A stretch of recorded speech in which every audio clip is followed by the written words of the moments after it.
Oke, selamat siang. Assalamualaikum warahmatullahi wabarakatuh. Waalaikumsalam warahmatullahi wabarakatuh. Oke. Saya akan memberikan contoh ya, latihan soal untuk diagram fasa. Nah, sebelum ini, saya akan tinjau kembali sekarang diagram fasa yang bentuknya isomorfus atau bentuknya seperti cerutu, ya. Nah, di sini ada contoh diagram fasa, contohnya NiO, nickel oxide sama magnesium oxide, ya. Nah, di situ Anda diminta untuk menggambarkan komposisi berapakah ya yang dapat cair pada suhu 2600 derajat Celcius. Ya. 2600 dia belum cair. Ya, sehingga kalau misalkan mau diaplikasikan di suhu 2003 akan mencair di suhu 2600 tapi tidak akan cair pada suhu 2300.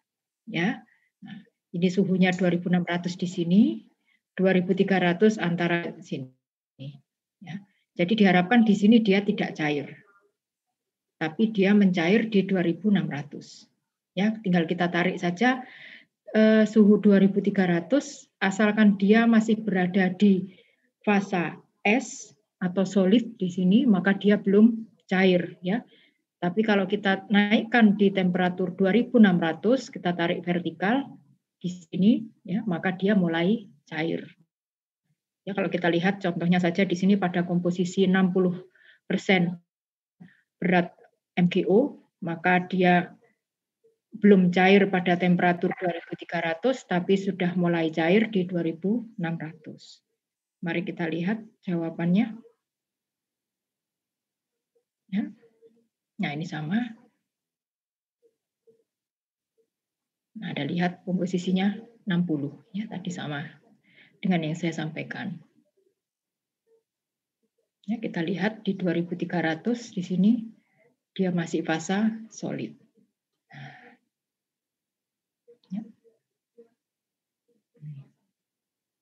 Dia mulai mencair ya, mulai menjadi dua fasa, liquid plus solid ketika komposisinya 50% berat.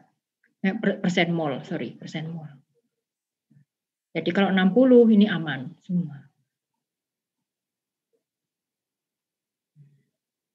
Di sini dikatakan Anda dapat menggunakan antara 50 dan antara 50 dan 60 ya. Tapi kalau saya lebih cenderung saya ambil 60, kurang lebih di sekitar 60 ya. Kalau saya turunkan sekitar ke 50, saya takutnya kalau saya panaskan di 2300 dia sudah mulai mencair di sini sebetulnya. Ya, walaupun belum cair sepenuhnya, di titik merah ini sebetulnya nanti terjadi yang disebut dengan incipient melting atau dia telah meleleh sebagian.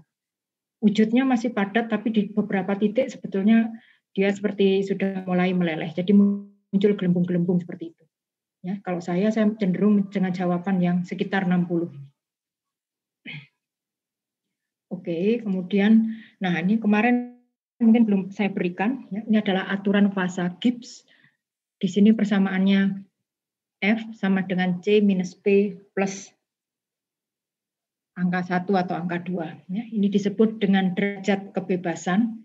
Derajat kebebasan dari diagram fasa itu menunjukkan jumlah dari variabel-variabel yang sifatnya independen di dalam sistem. Ya, contohnya di sini dikatakan sebuah logam murni pada temperatur leburnya tidak mempunyai degree of freedom. Karena apa? Karena semua fasanya, ya, di sini ada dua fasa di daerah yang saling berkesetimbangan, ya, karena ada fasa solid dan fasa liquid. Ketika dinaikkan temperaturnya, maka akan berubah mikrostrukturnya, di mana semua akan berubah menjadi cair. Ya. Nah, di sini aturan fasa Gibbs menggambarkan derajat kebebasan F, ya, ini, atau jumlah variabel yang harus ditetapkan pada temperatur tertentu, ya, dan komposisi tertentu. Misalkan di sini C itu adalah komponen ini adalah elemen di dalam atau unsur di dalam diagram fasa. Kalau biner ya berarti 2 komponennya, P itu adalah jumlah fasanya. Ya.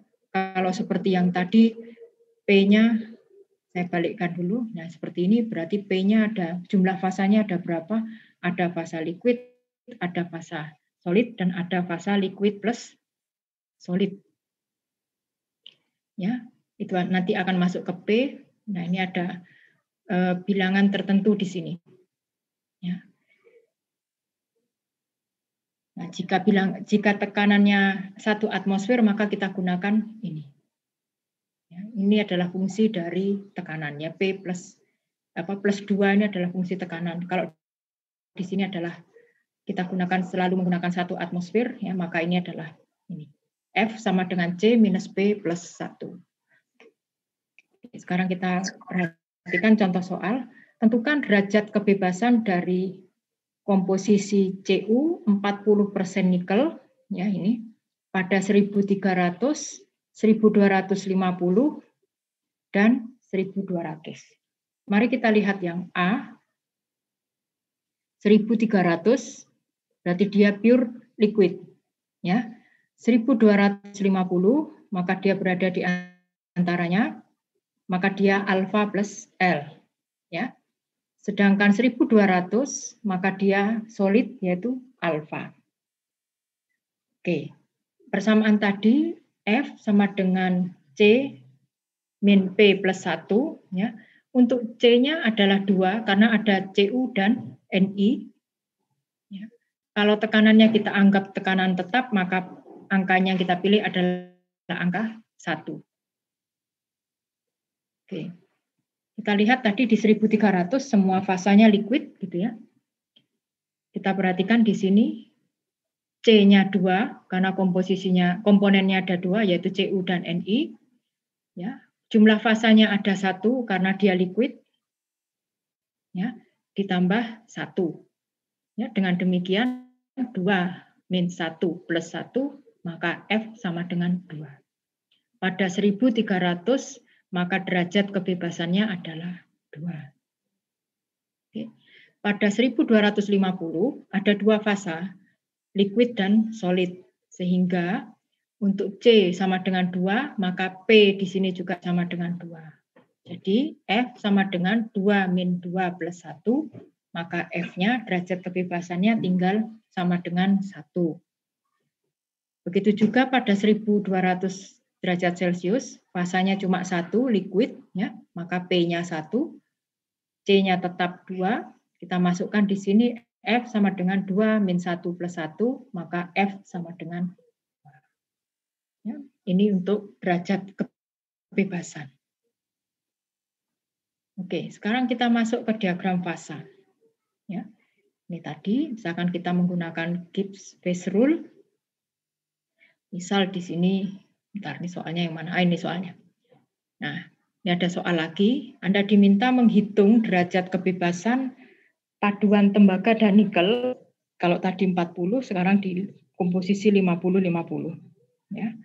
Yang pertama pada temperatur 1400, kita lihat di sini 1400 dia sepenuhnya liquid, ya. Kemudian 1300 berarti di sini dia berada di keadaan dua fasa alfa plus liquid, ya. Kemudian di 1200 ya untuk komposisi ini dia berada di fasa alfa. Ya. Asumsikan di sini tekanannya adalah 1 atmosfer. Maka kita masukkan tadi untuk kondisi A, karena dia satu fasa, maka P-nya 1, sehingga ketemulah F-nya sama dengan 2. Pada kondisi dua fasa dia 2. Ya. Kondisi satu fasa dia juga 2. Ya. Ini 1 ini mestinya. 2 min 2 plus 1. Ya, ini 1. Oke. Nah, contoh yang lain lagi, Anda diminta untuk menggunakan tadi ya aturan Gibbs untuk diagram fasa MgO dan Al2O3. Ini gambarnya kayak gini. Anda diminta mencari ini untuk tiap derajat kebebasan. Ya. Ini kompartemen itu maksudnya nih, domain dari fasanya tadi. Oke, ya. Kita lihat di sini ada banyak sekali domainnya. Kalau yang di sini adalah liquid, ya, maka komponennya ada 2, maka dia akan selalu 2. C-nya 2, di sini 2 depan.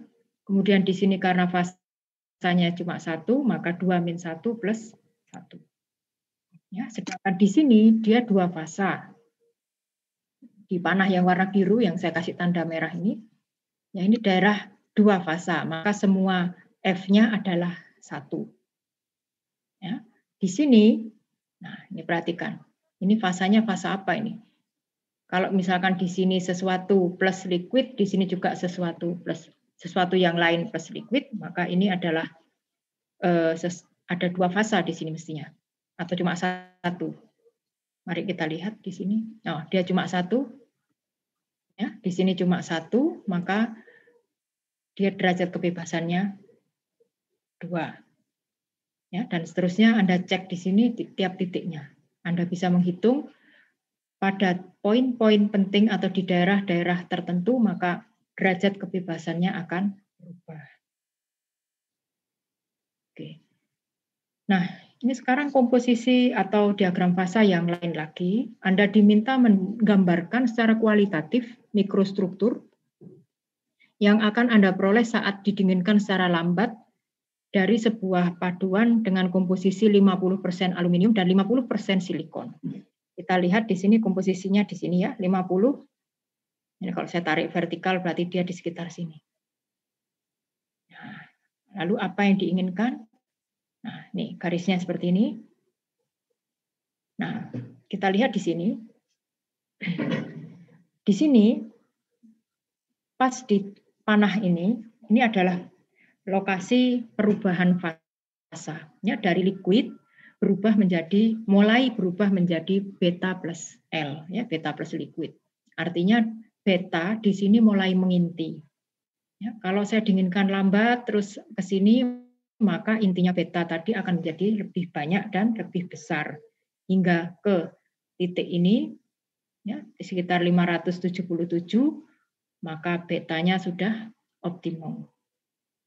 Ya, kemudian di bawah 577 akan menghasilkan fasa alfa plus beta. Ingat, ini bentuknya seperti ini. Ya. Di sini liquid, di sini alfa plus beta. Ini komposisinya di sini. Ya, kurang lebih di 12,6. Ingat, ini adalah bentuk eutektik. Ya, sehingga pada saat kita dinginkan melewati temperatur 577, liquid yang awalnya berada berada di sini, ya, liquid yang di sini, beta plus L ini, liquidnya berubah menjadi alfa plus beta, sehingga ya, beta yang hasil dari awal sini saya dapat menyebutkan dia sebagai beta primer, ya, atau proeutektik beta. Ya. Oke. Nah, sekarang sama diagram fasanya juga masih aluminium koper. Ini juga reaksi eutektik di sini. Ini ada reaksi yang lain. Liquid menjadi ini seperti kongruen melting ini, tapi bukan ya. Peritektik ini. Oke. Sama, Anda diminta untuk menunjukkan reaksi apa saja yang muncul ya selama pendinginan dari paduan Al2Cu ya. Al2Cu itu yang mana? Mari kita lihat. Nah, sini. Al2Cu itu munculnya di sekitar sini ya.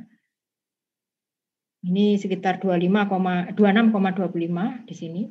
Maka perubahan fasanya adalah di titik ini alfa plus L ya. Kemudian di bawah temperatur eutektik ya, juga terjadi perubahan fasa. Dari L-nya tadi berubah menjadi alfa plus theta. Nah, ini ada kappa, bukan alfa, sorry. Kappa plus theta. Ini kappa plus liquid. Ya. Nah, oke. Nah, ini masih sama. Ya. Kita lihat sekarang Anda diminta menghitung jumlah fasa yang muncul di dalam paduan solder 50%, PP 50%, tin, ya, timah putih, seberat 1 kg. Nah, kemudian Anda diminta menghitung misalkan ya, berapakah fasa yang muncul pada temperatur 300. Ini. Kalau secara fraksi sudah kelihatan di sini 100% liquid. Ya, kemudian yang B 200 berarti di daerah alfa plus liquid. Ya, ada dua fasa. 100 ya, derajat Celcius juga dua fasa yaitu alfa plus beta, dan yang terakhir adalah 0 derajat Celcius di bawah sini. Oke, mari kita lihat. Untuk darah liquid ya otomatis karena semua liquid maka 1 kg tadi juga liquid ya. Nah, untuk darah dua fasa kita hitung fraksinya.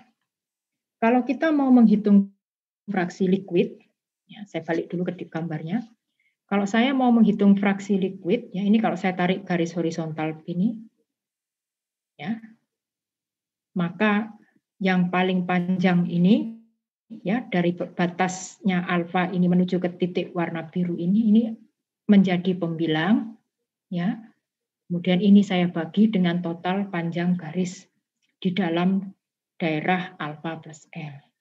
Ya, kalau saya mau menghitung liquid. Sebaliknya kalau saya mau menghitung solid, maka yang menjadi pembilang adalah jarak antara titik biru ini ke garis biru yang berbatasan dengan L atau garis liquidus. Ini yang menjadi pembilang. Oke, saya kembali lagi. Nah, di sini didapatkan, nanti Anda cocokkan angka-angkanya ya. 50, tadi komposisinya 50 ya.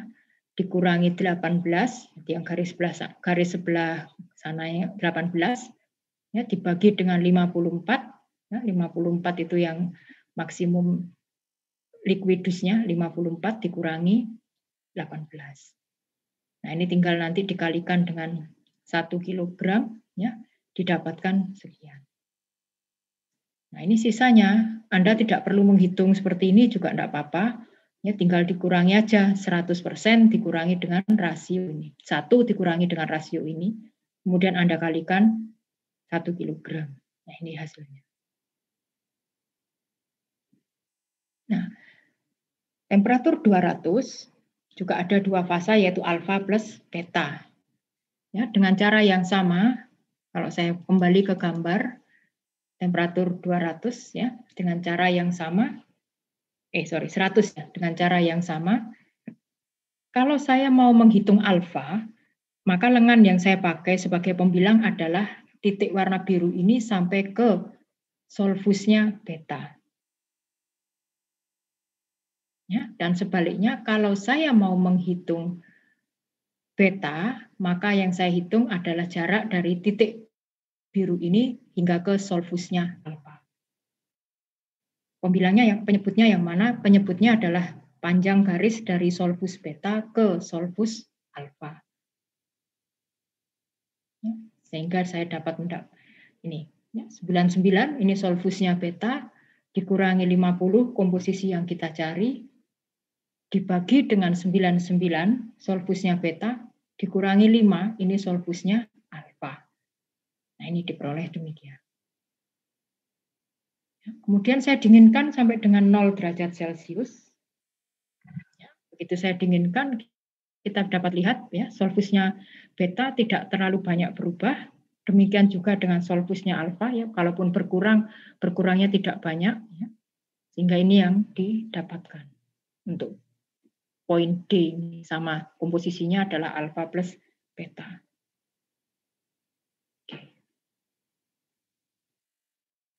Oke, sampai di sini ada pertanyaan sampai dengan eutektik.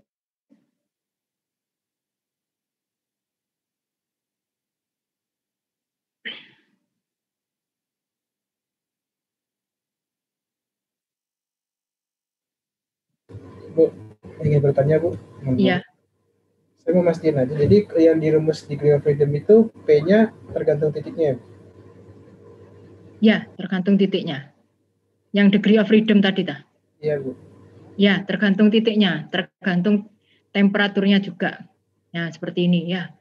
Kalau Anda misalkan di titik ini dapatnya cuma satu fasa, seperti ini ya, full liquid, maka dia satu fasa, maka degree of freedom-nya otomatis juga sama dengan 2 karena P di sini sama dengan 1. Kalau untuk biner 2, ya, komponennya 2, misalkan di sini MgO dan Al2O3, berarti 2. Ini adalah jumlah fasanya. Kalau memang cuma ada 1, yaitu liquid, maka derajat kebebasannya juga menjadi berbeda dengan yang daerah yang 2 fasa. Ya, kalau 2 fasa seperti ini contohnya, berarti cuma 1 derajat kebebasan. Kalau tepat di garis bagaimana ya? Kenapa Mas? Kalau misalkan tepat di garis tepat di garis. Gitu. Oke. Kalau tepat di garis ya sama cara pendekatannya begitu Anda mendapatkan sesuatu pas di garis ya. Sama pendekatannya seperti saya jelaskan minggu lalu, kalau kita ketemu misalkan ya diminta menghitung reaksi eutektik. Nah, kemudian disuruh menggambarkan struktur mikronya seperti apa. Nah, misalkan ketemu demikian, sama dengan menghitung derajat kebebasan, Anda lihat dulu temperatur tersebut, ya, plus delta T, berarti sedikit di atas garis, sama satu lagi sedikit di bawah garis. Jadi bisa jadi yang sedikit di atas garis derajat kebebasannya, misalkan 2, ternyata sedikit di bawah garis derajat kebebasannya 1. Ya, kalau pas Anda ketemu pas di garisnya. Itu Mas. Baik Bu, terima kasih. Ya. Silakan yang lain.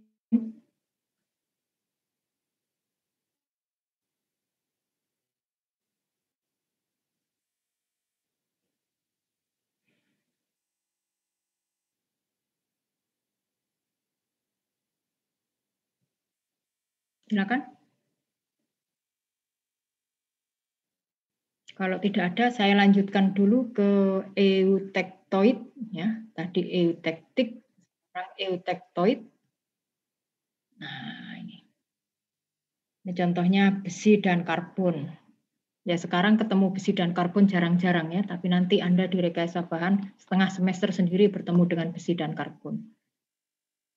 Oke, Anda diminta menghitung jumlah proeutektoid alfa yang ada di batas butir pada baja 1020 seberat 1 kg.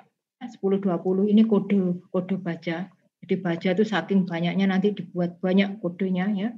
Nah, di sini contohnya adalah kode 1020 ya. Artinya untuk kondisi seperti itu biasanya baja tersebut mengandung 0,2% karbon. Ya, gambarnya diagram fasanya seperti ini. Oke. kita lihat berarti 0,2% karbon.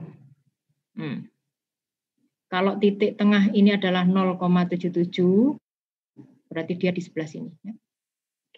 Anda diminta menghitung jumlah proeutectoid alfa. Oke, kita lihat. Nah, ini garisnya. Ya.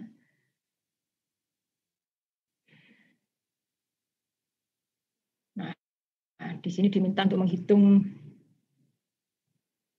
ferit ya, yang setimbang. Ferit itu ini alfa Fe di sini. Kalau ketemu ferit itu berarti alfa Fe ya. Nah, kita lihat ya, karena titiknya di sini, temperaturnya tadi diminta di 728, berarti sedikit di atas 727 ya. Maka kita menghitungnya, loh Bu, kan sedikit di atas. Ini kan pas di titiknya 0,77. Tidak apa-apa, dipakai aja 0,77 ini. Ya, karena kalaupun Anda ubah sedikit pun ini juga hasilnya tidak terlalu pengaruh. Ya. Gunakan aja angka 0,77. 0,77 dikurangi dengan 0,2 komposisinya yang diketahui tadi kan karbonnya 0,2 ya. Dibagi dengan 0,77 sampai dengan ujung di sini yang saya kasih pointer ini kurang lebih 0,02 ya. Sehingga di situ ketemu sebesar 0,76 gram atau 760 gram. Ya, proeutectoid alfa. Oke, loh, sudah selesai. Nah, ini untuk eutectoid. Ya. Ini di atas ini peritektik. Ini eutektik. Oke. Sampai di sini ada yang bingung dengan eutektik, peritektik, eutektoid.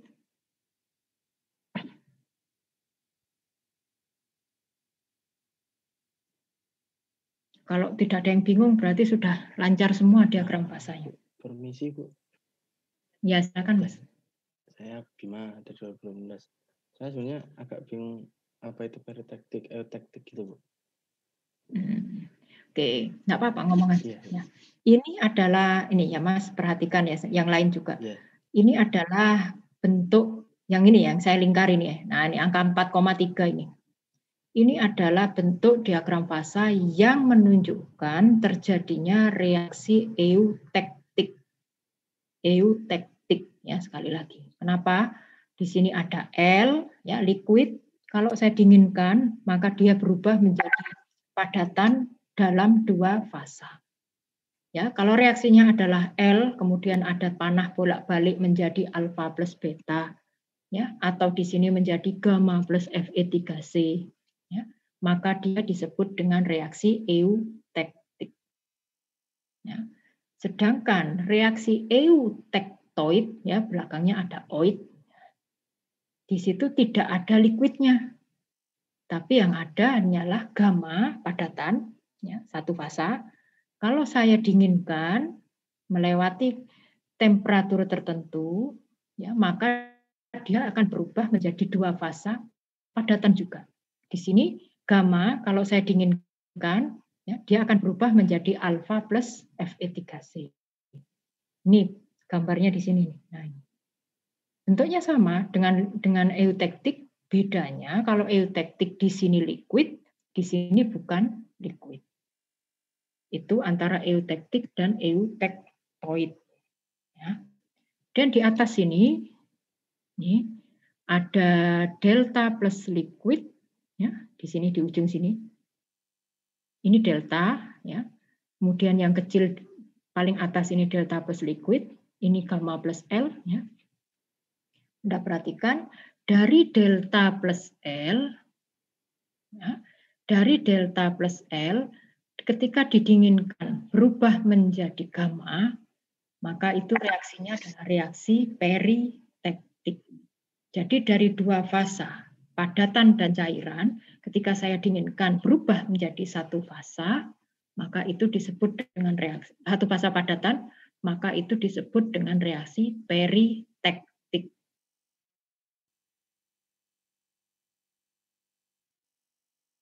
Ya, itu tiga ya. Eutektik, peritektik, eutektoid. Bu, Ya. Bu, permisi. Ya, silakan. Berarti yang dari delta plus L sampai ke gamma itu peritektik. Ya, peritektik. Oh iya. Ya Bu, terima kasih. Ya. Nah, saya kasih tunjuk lagi tadi di sini ada diagram fasa yang bagus. Nah, ini juga ada yang menarik di sini. Ini L ya, di komposisi kurang lebih berapa ini? 53-an ya. 53% berat tembaga ini, antara paduan AL dan CU. Ini kalau kita perhatikan, sini L begitu saya dinginkan langsung berubah menjadi theta. Di sini. Tapi di sebelahnya dia berubah menjadi theta plus L. Ini yang disebut dengan kongruen melting. Ya, peleburan yang terjadi secara kongruen. Reaksinya ya L langsung menjadi satu fasa padatan. Ya, ingat-ingat ini L dan berubah menjadi padatan, maka dia disebut dengan kongruen melting.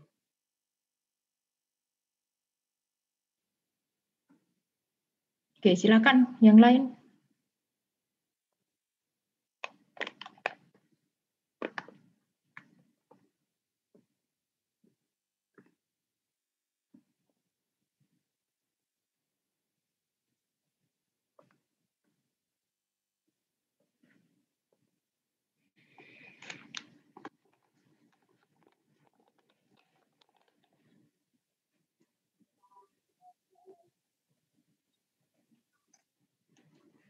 Oke, silakan. Bu izin bertanya, untuk perbedaan hipoeutektik sama hypereutektik itu gimana, Bu? Bentar ya, saya bukakan slide-nya dulu. Hipo dan hyper.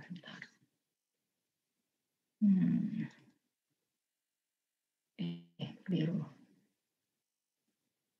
Bentar. Bentar.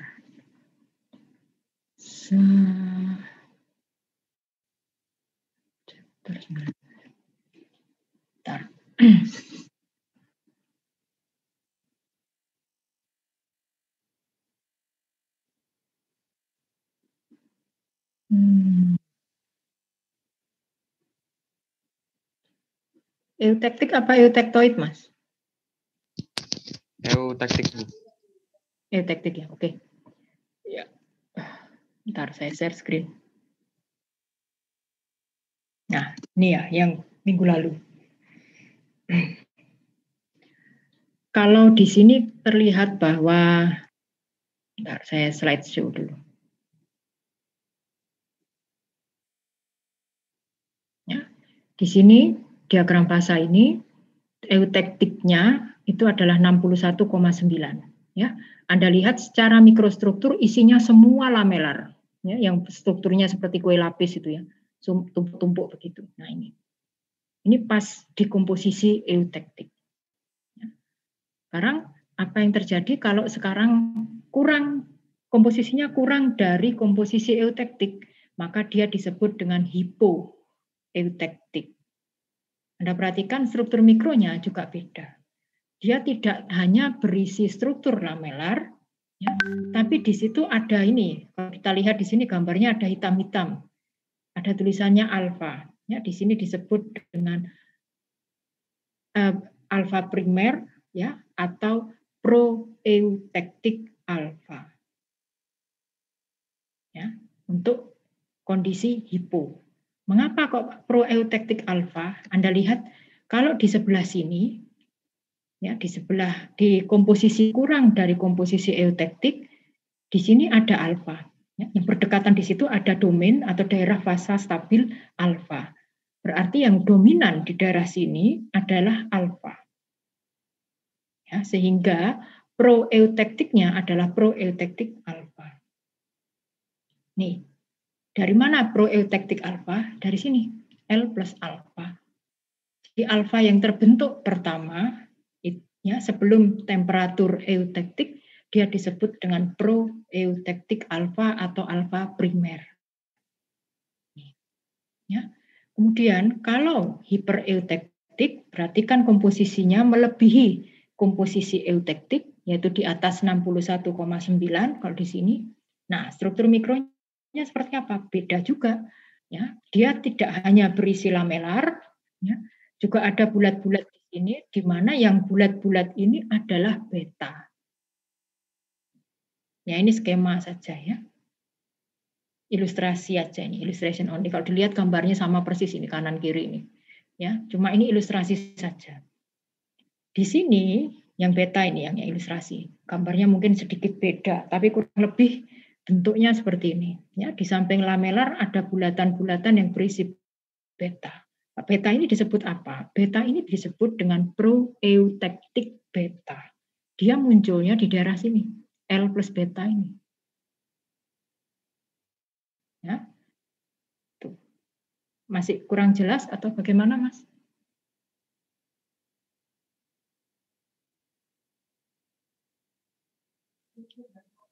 Sudah cukup, Bu. Terima kasih. Ya. Silakan yang lain.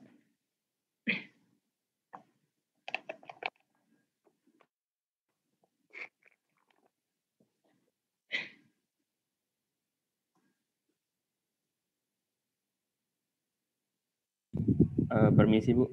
Ya, silakan. Mau tanya, Bu, berarti kalau yang proeutectic beta itu kan tadi di posisinya di L plus beta itu ya, Bu. Nah, itu berarti masih liquid apa sudah ganti fase, Bu? Proeutecticnya. Iya, Bu. Kalau proeutecticnya dia sudah padat, Mas. Beta ini kan sudah padat ini. Ya, ketika di daerah dua fasa ini kan, bentar. Ini kayaknya ada deh gambarnya di sini. Nah, bentar ya, ini kan eutectic. Bentar ya, saya ono gambar mikrostruktur. Nah, ini. Ya, misalkan ini ya. Ini kan masih semuanya liquid ya. Begitu masuk di daerah L plus alfa. Nah, coba kita lihat. Nah, kan yang warna biru ini sudah mulai padat ini, Mas. Artinya alfanya sudah mulai keluar dan alfa itu padat. Menginti, inti yang padatan, inti padatan. Saya turunkan lagi di titik C. Nah, alfanya menjadi lebih besar, jumlahnya juga mungkin lebih banyak. Dan seterusnya sampai D. Nah, ini. Jadi ini kalau misalkan kita terapkan di diagram fase yang tadi, satunya, maka yang warna biru ini adalah proeutecticnya. Atau kalau reaksinya eutectoid, dia disebut proeutectoid. Ya, sudah paham? Oh iya, sudah, Bu. Terima kasih, Bu. Oke. Silakan yang lain. Tanya aja dulu, nanti kami sekalian kuis nanti. Sudah tidak boleh bertanya.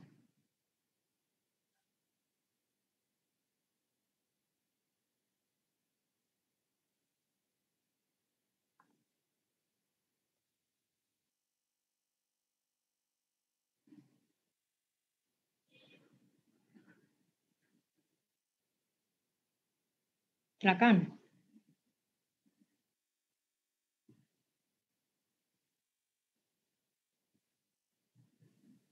Maaf, Bu, ingin bertanya lagi, Bu. Ya, Kembali silakan, ke Mas. slide 23, Bu.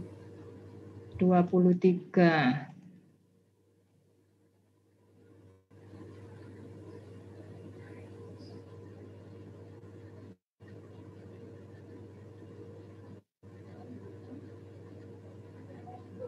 Ini, ya. Iya, Bu. Mana? Mohon gambarnya di ini dulu. Oh ya, bentar. Nah, itu kan tadi Bu bilang yang hyper eutectic apa yang beta ini kan berarti dia di titik liquid plus beta ya, Bu?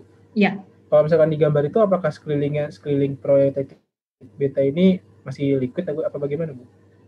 Kalau di daerah sini, ya masih di daerah L plus beta, di atas temperatur eutectic, dia masih ada liquidnya, Mas. Tapi kalau sudah diturunkan di bawah temperatur eutectic, jadinya seperti gambar ini di bawah.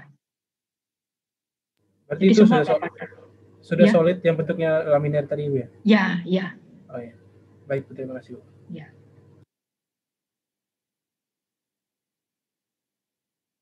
Jadi mungkin daerah dua fasa ini ibaratnya kalau Anda mungkin kesulitan membayangkannya. Apa sih campur, ada padat, ada cair gitu ya. Kurang lebihnya ya. Anda mungkin tahu kalau minyak ya, minyak goreng atau apa kalau dimasukkan kulkas itu kan jadi padat. Ya, kalau dulu orang Jawa bilangnya minyaknya tidur ya, lengoni turu gitu. Nah, itu. Kenapa demikian? Nah, itu juga campuran sebetulnya. Ya, kalau Anda panaskan nanti yang beku tadi akan menjadi cair.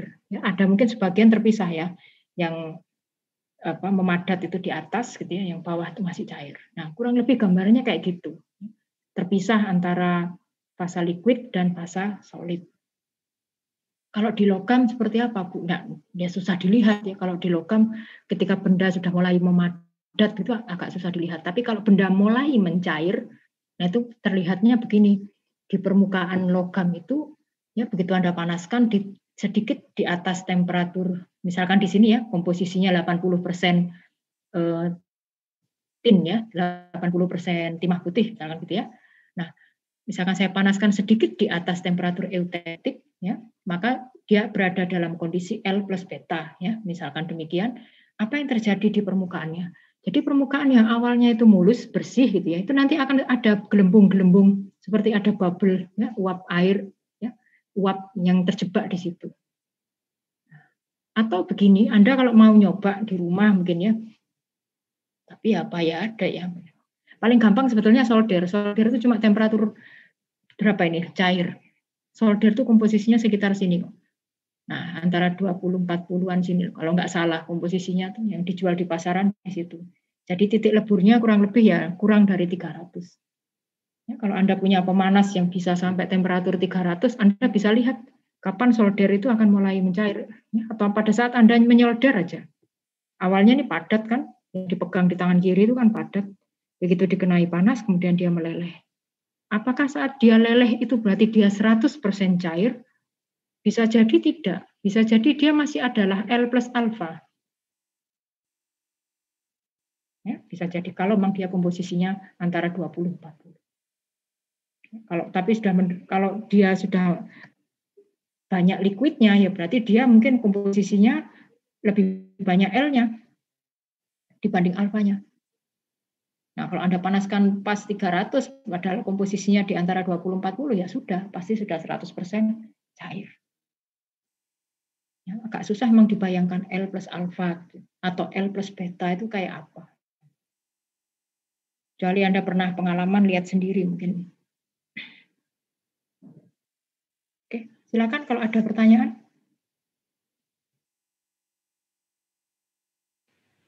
Izin bertanya ya, Bu. Silakan, Mas. Saya masih bingung sebenarnya. Misalkan padatan kan ada yang alfa, ada beta. Kemudian tadi di slide sebelumnya ada yang kappa, terus theta. Ya. Itu sebenarnya hanya pelambangan atau seperti apa ya, Bu? Penamaan saja kok, Mas, itu, Mas. Jadi untuk padatan yang misal di kiri ditulis alfa, terus yang misal lebih kanan itu yang beta gitu, hanya penamaan aja, Bu? Hanya penamaan saja. Karena kebetulan aja memang kalau di sini memang namanya alfa PB sama beta SN. Memang ya di sini namanya seperti itu. Tadi juga ada theta ya, AL sama CU kok ada theta, ada kappa. Kalau keluarganya aluminium memang penamaannya jarang ada nama alfa beta, selalu namanya theta, theta aksen, theta double aksen semacam itu. Ya. Jangan tanya saya kenapa namanya dapat dari mana, enggak tahu ya, sudah dilahirkan keluar di AT-nya namanya seperti itu ya. Tapi jangan terpancing. Ini apa ini namanya alfa atau apa tuh, jangan terpancing ke sana ya. Itu penamaan saja. Kayak tadi ya, besi kok enggak dikasih nama yang aneh-aneh, cuma ada gamma, cuma ada delta gitu, kok enggak ada alfa juga ada, tapi kok enggak ada beta. Nah, itu sudah penamaan dari sananya, Mas. Ya, enggak apa-apa kok. Silakan.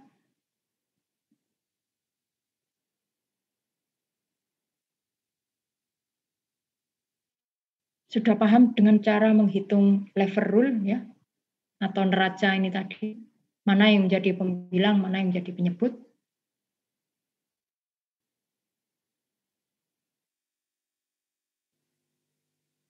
Iya Bu, saya masih bingung.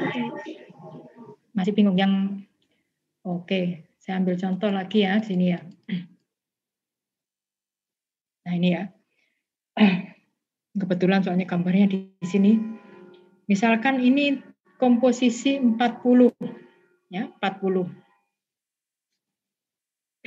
Kemudian saya ingin tahu ya, berapakah fraksi. Bentar, jamnya biar berhenti dulu. Komposisi 40 ini sekarang saya ingin tahu berapakah fraksi alfa di dalam alfa plus beta ya, pada temperatur 100 derajat Celcius. Ya, ini temperatur 100. Komposisinya 40, saya ingin tahu berapakah fraksi alfa di dalam alfa plus beta pada temperatur 100. Nah, ditanya fraksi alfa ya. Ini kalau kita tarik garis horizontal begini ya, dari 100 ini saya tarik garis horizontal, maka saya kalau mau menghitung fraksi alfa ya, maka dari 40 ini ya, panjangnya dari titik 40 ini hingga ke titik sini, perpotongan antara ini daerah alfa plus beta dengan solvus dari beta ya. Kemudian saya bagi dengan panjang total dari solvus alfa ke solvus beta. Itu saya akan mendapatkan fraksi alfa. Ya, jadi fraksi alfa adalah ya, misalkan ini adalah 90 katakan begitu ya, titiknya di sini 90 dikurangi 40 ya, dibagi dengan 90 dikurangi misalkan ini adalah 5.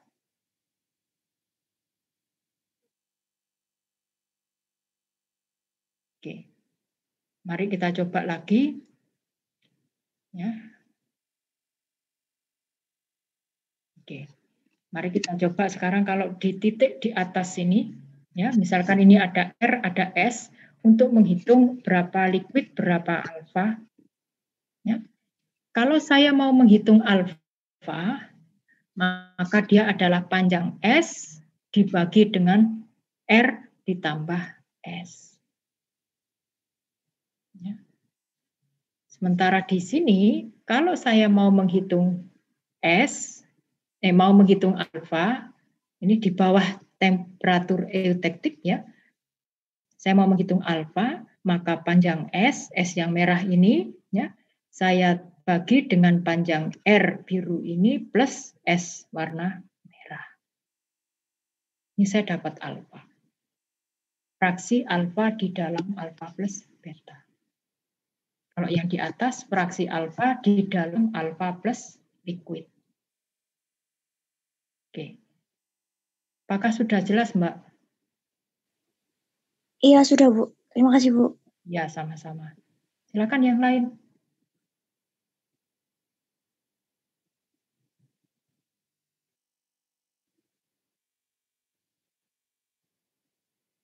Silakan.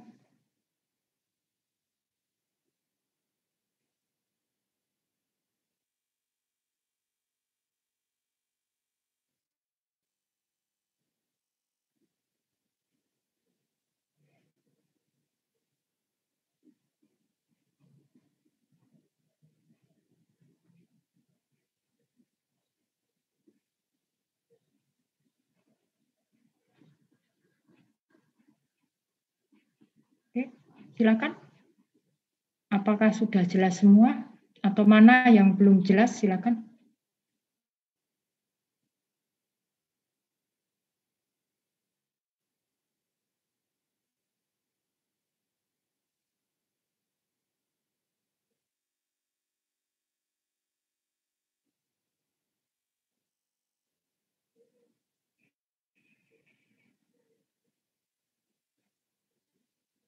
Ya, bagaimana yang lain?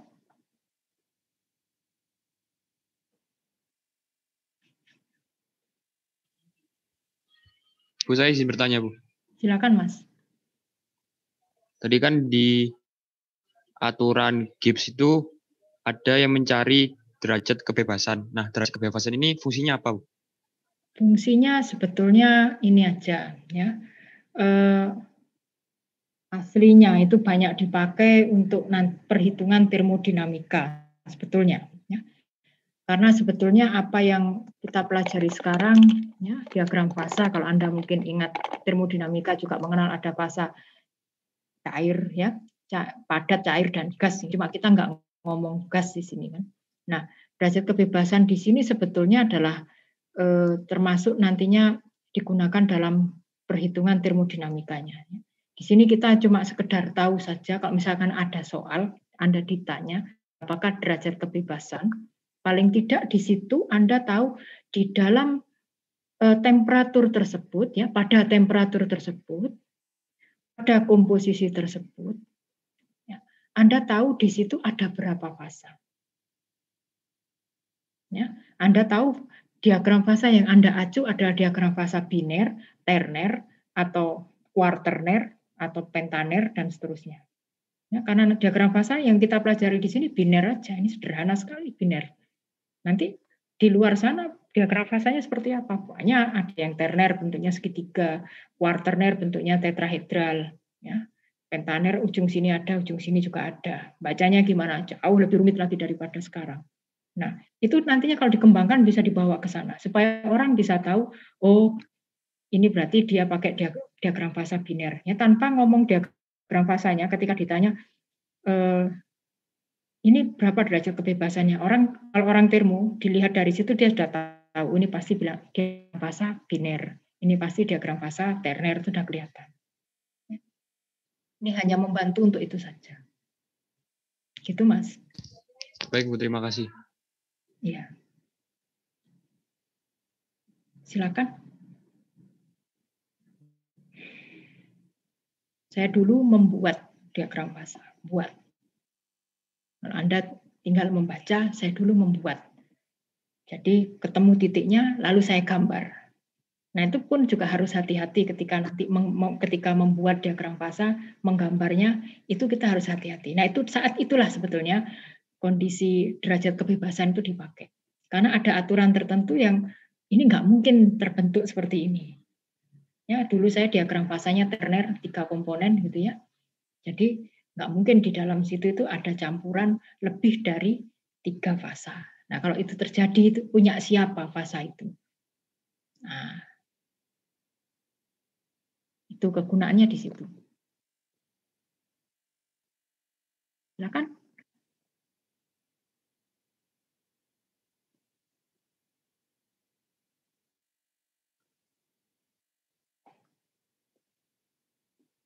Saya harap ini ya paling tidak nggak bingung dulu antara eutektik, eutektoid, peritek.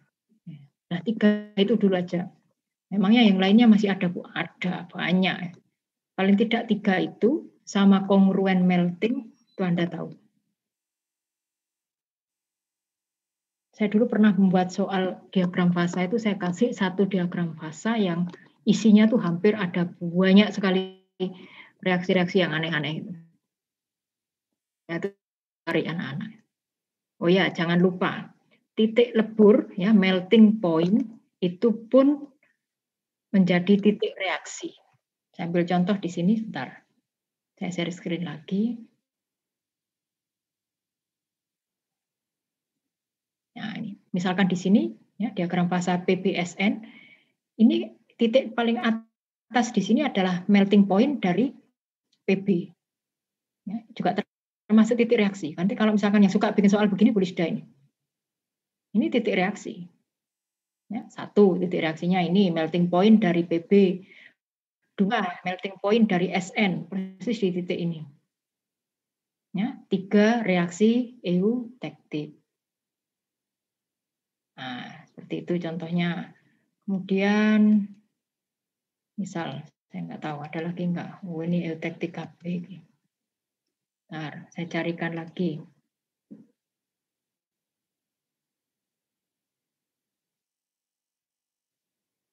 Nah, ini, ya, seperti ALCU ini. Ini adalah melting point AL. Melting point-nya CU nggak kelihatan karena ini masih belum selesai nih. Ya, diagram fasanya ini 60 kan, ini 80. Ya, ke sana lagi, misalnya ke kanan lagi harusnya ada 100% CU lah itu. Kalau Anda lihat di atas, mestinya ada melting point CU. Ya, kemudian ini adalah eutektik, di sini adalah kongruen melting. Ya, diingat-ingat, jadi pokoknya titik yang ini 660 ini. Nah, ini adalah melting point dari aluminium. Oke, silakan. Barangkali ada yang ingin disampaikan.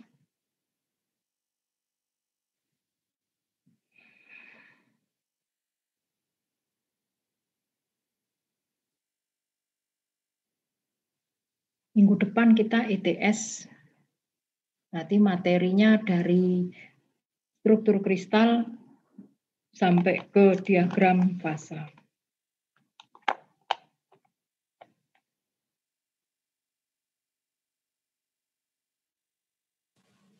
Bu, mohon maaf Bu.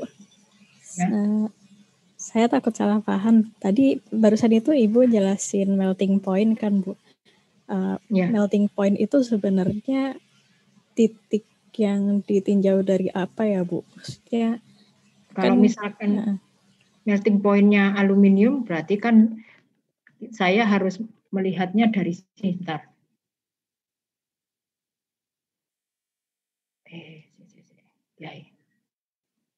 Nah, udah kelihatan ya di layar.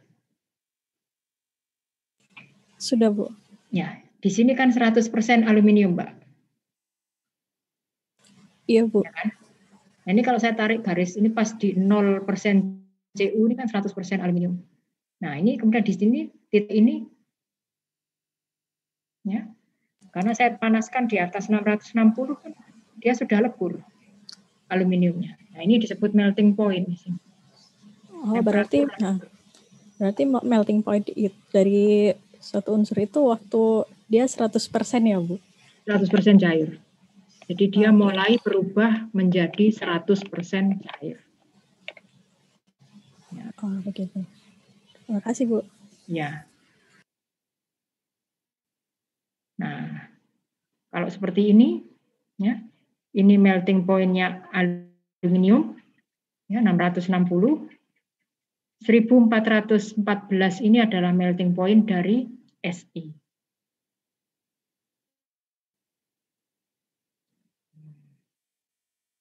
Jadi ini reaksinya ada 3 ini, melting point aluminium, melting point-nya silikon, ya, dan di tengah sini ada reaksi eutektik, ya, pada komposisi 12,6 silikon. Persen berat silikon. Ya, silakan yang lain.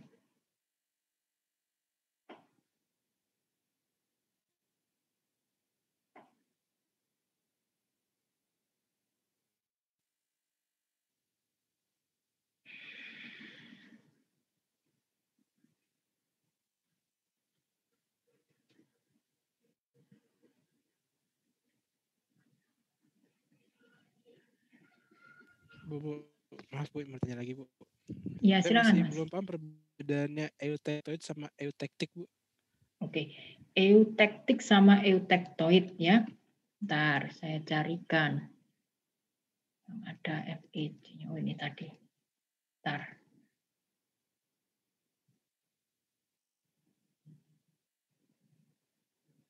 Nah, nih. Ya. Eutektik. Di sini eutektik itu di 4,3 ini. 4,3% berat karbon.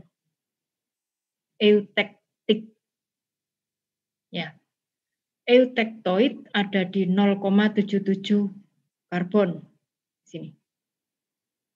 Anda perhatikan fasa yang ada di atas sama yang ada di bawah. Ya. Untuk eutektik, ya, fasa di atas adalah liquid, fasa di bawah adalah gamma plus Fe3C. Ya, eutektik.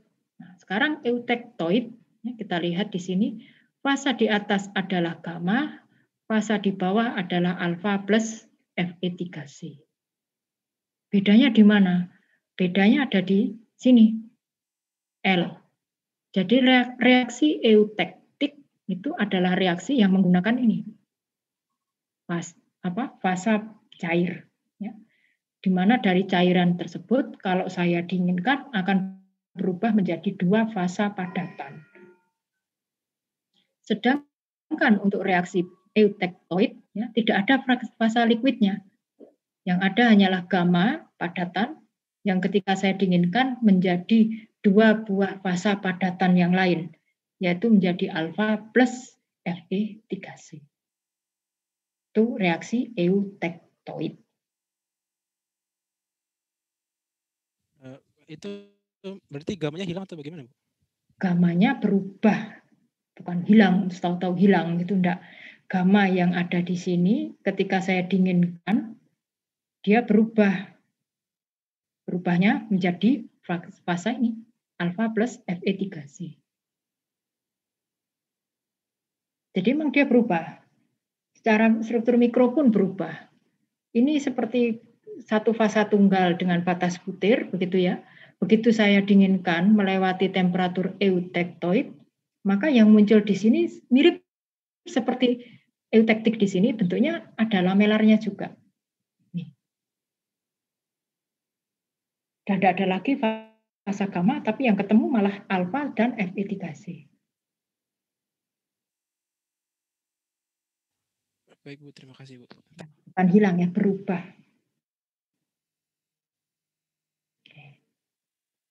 Ya, ingat-ingat kalau eutektoid tidak ada liquidnya. Kalau eutektik ada liquidnya. Ya, biasanya Bu Lisda suka bikin soalnya gitu. Reaksinya seperti apa? Nah, Anda tuliskan reaksinya L, kalau eutektik ya L, panah kanan kiri menjadi alfa plus beta atau menjadi gamma plus Fe3C. Ya. Sedangkan kalau eutektoid, gamma panah kanan kiri menjadi alfa plus Fe3C. Ya, seperti itu. Silakan yang lain. Permisi, Bu. Izin bertanya. Silakan. Mungkin saya melanjutkan dari Amin tadi ya, Bu. Kalau peritektik itu bagaimana ya, Bu? Bagaimana ya, Bu? Peritektik ini di atas ini. Peritektik itu delta plus L ya. Kalau saya dinginkan menjadi gamma. Jadi 2 fasa, kalau saya dinginkan menjadi 1 fasa. Tapi 2 fasanya yang di atas itu ada L-nya. Reaksinya seperti itu, delta plus L menjadi gamma di sini. 2 fasa, mula-mula 2 fasa, kemudian menjadi 1 fasa. Tapi reaksinya ada L-nya. Itu peritektik. Singkat cerita begini, ketika diakhiri dengan kata tik, ya, peritektik, eutektik, ya, itu pasti berhubungan dengan liquid. Kalau diakhiri dengan oid, ya, eutektoid, peritektoid, ada lagi ini kita tidak bahas yang peritektoidnya, maka dia tidak berhubungan dengan liquid. Jadi kalau disebut dengan peritektik, 2 fasa menjadi 1, di mana fasa yang 2 tadi salah satunya adalah liquid. Contohnya di sini delta plus L, panah kanan kiri ya menjadi gamma. Itu Mas. Oh ya baik Ibu, terima kasih Bu. Ya, sama-sama. Silakan.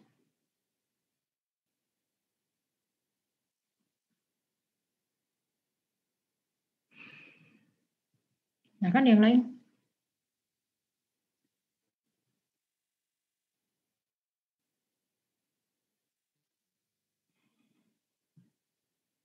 Ini mudah loh sebetulnya. Ya, biasanya kesulitan mahasiswa bingung itu tadi. Ini bacanya kebalik. Nah, hitung-hitungannya mudah, cuma pembagian ya, perkalian gitu aja. Tidak ada integralnya. Nah, cuma kesalahannya adalah kesalahan saat membaca diagram fasa. Nanti diperhatikan baik-baik di soal temperaturnya berapa, komposisi yang awal diketahui bagaimana. Nah, nanti itu caranya. Kalau persamaannya sih tidak perlu dihafal, ini sudah di luar kepala mestinya. Ya mungkin agak bingung tadi istilah peritektik, eutektoid, wajar soalnya baru pertama mendengar gitu ya. Enggak apa-apa. Ingat pokoknya yang berakhir dengan kata tik, ya, itu selalu ada hubungannya dengan liquid. Kalau oid itu berarti semua padatan, tidak ada liquidnya. Ya. Oke. Ada lagi?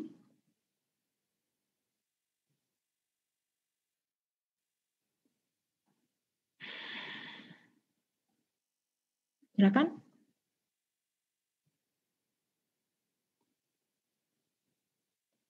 Anda coba buat aja latihan Anda iseng-iseng Anda kerjakan aja latihan soal yang ada di buku Kalister gitu ya. Mungkin ada 1-2 yang saya ambil dari sana untuk kuisnya.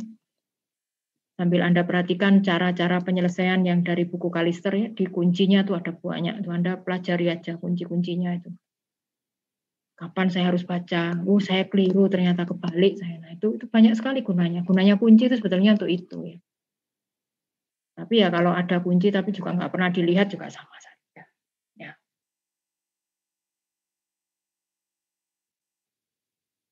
Oke, ada pertanyaan lagi kah?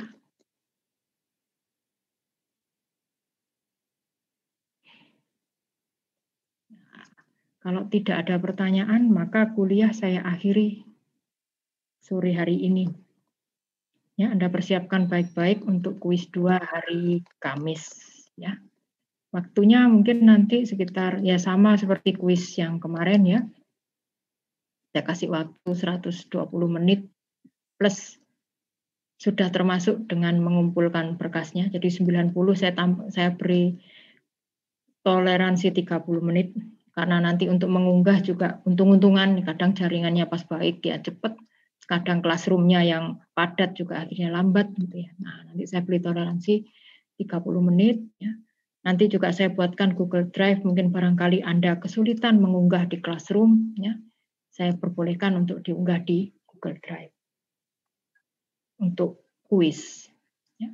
Nah, mengenai mekanisme ETS saya masih belum tahu karena sampai dengan saat ini saya belum menerima juga jadwalnya. Jadi saya juga belum sampaikan juga pada Bapak Ibu dosen yang lain yang mengampu mata kuliah ini. Jadi nanti bentuknya seperti apa, soalnya ada berapa, saya juga masih belum tahu ya. Yang penting kalau saya Anda latihan soal yang ada di Kalister itu sudah sangat membantu sekali. Ya. Oke. Demikian yang bisa saya sampaikan sampai dengan sebelum ETS.